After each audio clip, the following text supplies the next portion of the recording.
누가 인사동에 한글 금속 활자를 묻었을까? 2021년 6월 말 깜짝 놀랄만한 문화재 발굴 뉴스가 있었습니다. 서울시 종로구 인사동 79번지에서 조선 전기로 추정되는 유물이 무더기로 쏟아져 나온 건데요. 발견된 유물은 승자 총통 8점, 주정과 일성정씨의 동종의 파편과 용류, 금속 활자 1600여 점 등입니다. 이 유물들의 공통점은 모두 금속인데요. 발견 당시 금속 활자는 항아리 안에 담겨 있었고 다른 출토품은 모두 잘게 잘린 상태로 옆에 놓여 있어서 누군가 일부러 한 곳에 묻은 것으로 추정하고 있습니다. 그중 가장 눈길을 끄는 유물은 조선 전기로 추정되는 금속 활자입니다. 한자를 표준음에 가깝게 발음하기 위해 15세기에만 사용되다 사라졌던 동국 정운식 표기가 실물 활자로는 처음 발견되었고요. 전하는 예가 극히 드문 토시 역할을 했던 연주 활자도 10여 점 출토되었습니다. 그 외에도 대자, 중자, 소자, 특소자 등 다양한 크기의 활자가 다량으로 출토된 최초의 사례라 그 의미가 큽니다. 한자 활자는 그동안 인쇄본으로만 볼 수 있었던 갑인자, 의뢰자가 실물 활자로 발견되었습니다.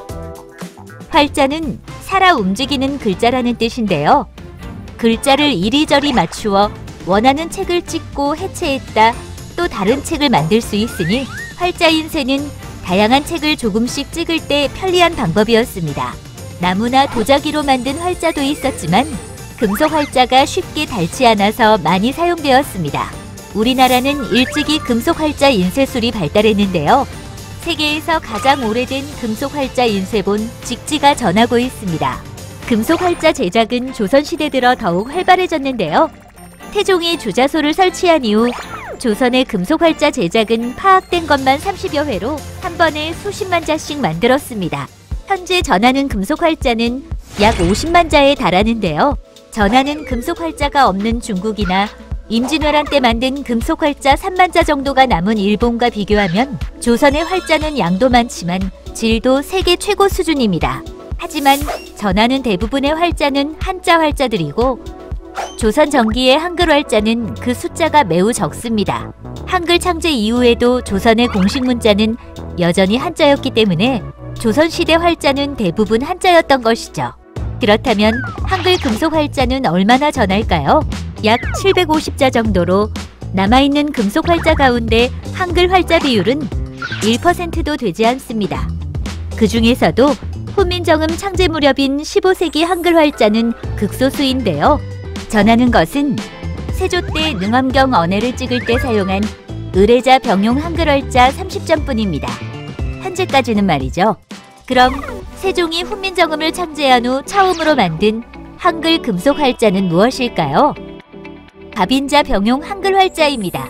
이 글자는 조선 금속 활자의 꽃이라 불리며 정조까지 6번이나 주조된 갑인자와 함께 사용되었는데요. 1447년 석보상절을 인쇄할 때 사용한 것으로 추정하고 있습니다. 그러나 인쇄본으로만 전할 뿐 여기에 사용된 한글과 한자 활자는 실물이 발견되지 않다가 이번에 한자 갑인자만 발견되었답니다. 이렇듯 인쇄된 책은 남아있지만 금속 활자 실물이 사라진 이유는 무엇일까요? 전란이나 화재로 소실되었을 가능성도 있지만 활자를 만들 때 사용했던 구리가 값비싼 금속이라 녹여서 재활용하는 경우가 많았기 때문이에요. 세종의 빛난 업적을 담은 유물은 많지만 안타깝게도 모두 사라지고 후대에 다시 만들어진 것들만 남아있는데요.